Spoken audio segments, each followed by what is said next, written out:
Dalam mewujudkan transisi energi net zero emission, pemerintah pun kian gencar mengkampanyekan penggunaan kendaraan listrik. Kebijakan sudah dibuat, subsidi untuk pembelian kendaraan listrik juga sudah digelontorkan. Lantas bagaimana sebetulnya kesiapan semua pihak dalam menyambut transformasi transportasi dari konvensional ke listrik ini? Kita akan membahasnya dengan peneliti Institute for Development of Economics and Finance atau INDEF, Denny Yuwarta Yunifta. Pak Denny, terima kasih sudah bergabung di Berita Satu Siang. Dari kacamata Pak Denny nih, bagaimana sebetulnya kesiapan masyarakat kita untuk beralih ke kendaraan listrik?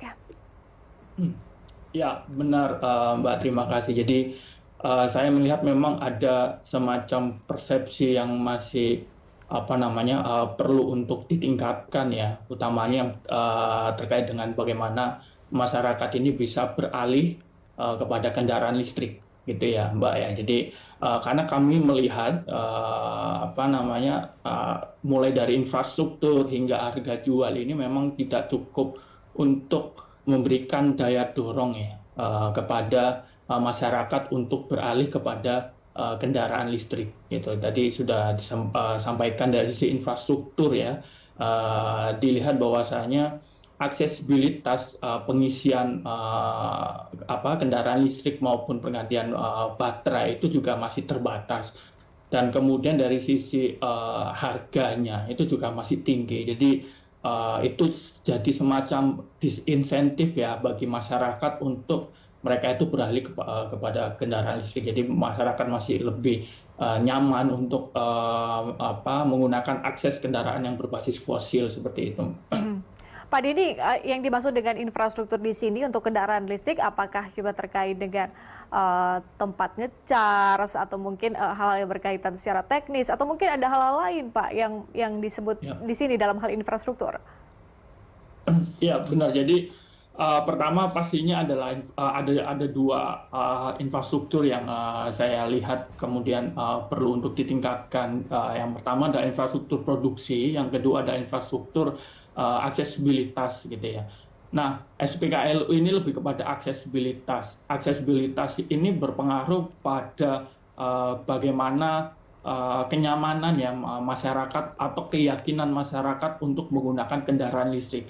Karena begini, kalau kita bandingkan dengan SPBU ya yang berbahan bakar fosil, itu sangat berbeda jauh gitu ya.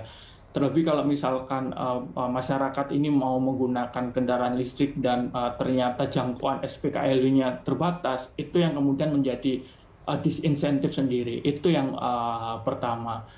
Jadi masyarakat itu ternyata lebih mudah untuk mengakses SPBU gitu ya, menggunakan kendaraan berbasis fosil dibandingkan dengan mereka menggunakan kendaraan listrik. Jadi semakin repot gitu ya, semacam pemerintah ini masyarakatnya agak repot gitu ya untuk menggunakan SPKLU, sehingga behavior atau perilaku masyarakat ini tidak banyak shifting.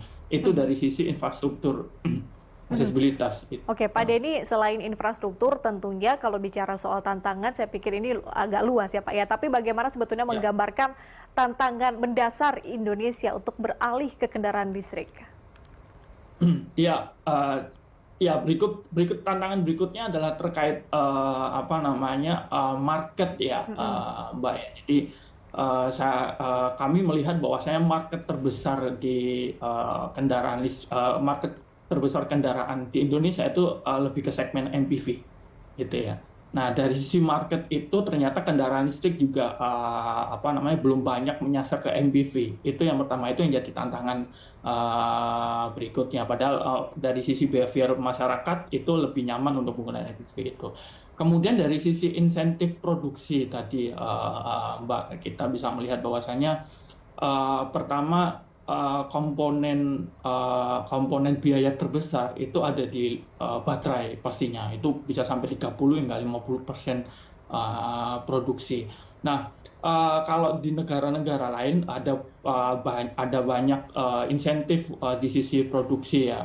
Pemerintah sebenarnya juga sudah banyak melakukan ini ya, upaya seperti pembebasan PPNBM gitu ya, barang mewah dan semacamnya gitu ya. Nah, cuman ketika kita lihat lagi, ternyata kalau kita lihat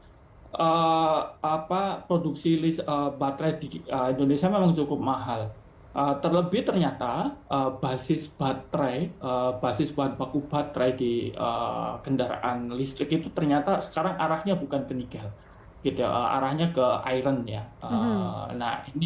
Nah ini ternyata ironnya ini yang lebih murah dibandingkan dengan berbasis nikel, Mhm. gitu. Nah, perubahan kecepatan teknologi ini juga ternyata mempengaruhi skala ekonomi untuk produksi kendaraan listrik. Nah, jadi kalau kita bandingkan dengan beberapa negara ya gitu, kalau kita bandingkan, Indonesia itu sebenarnya mirip konsepnya, mirip, perilaku masyarakatnya mirip dengan Amerika Serikat ya, dibandingkan dengan negara-negara Eropa.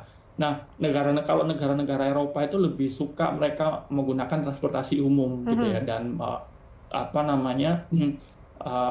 penggunaan transportasi umum bisa lebih besar di situ. Nah, Ya.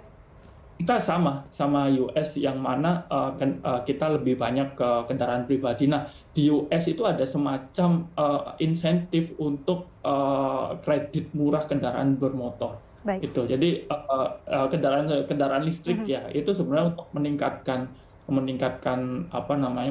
aksesibilitas kendaraan listrik, dan juga yang pasti tadi nyambung lagi ke SPKLU tadi. Ya. Kalau di SPKLU ini lebih ke telur atau ayam gitu ya, duluan mana gitu. Karena kalau Baik. di US itu ternyata perbandingannya cukup besar sekali Oke. SPKLU.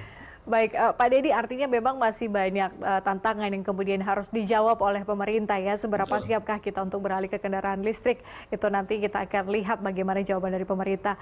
Sayang sekali waktu kita sangat terbatas, Pak Deddy. Kita harus tutup di sini. Terima Ya. kasih peneliti Indef, Denny Yuarta Yunifta sudah bergabung di Berita Satu Siang.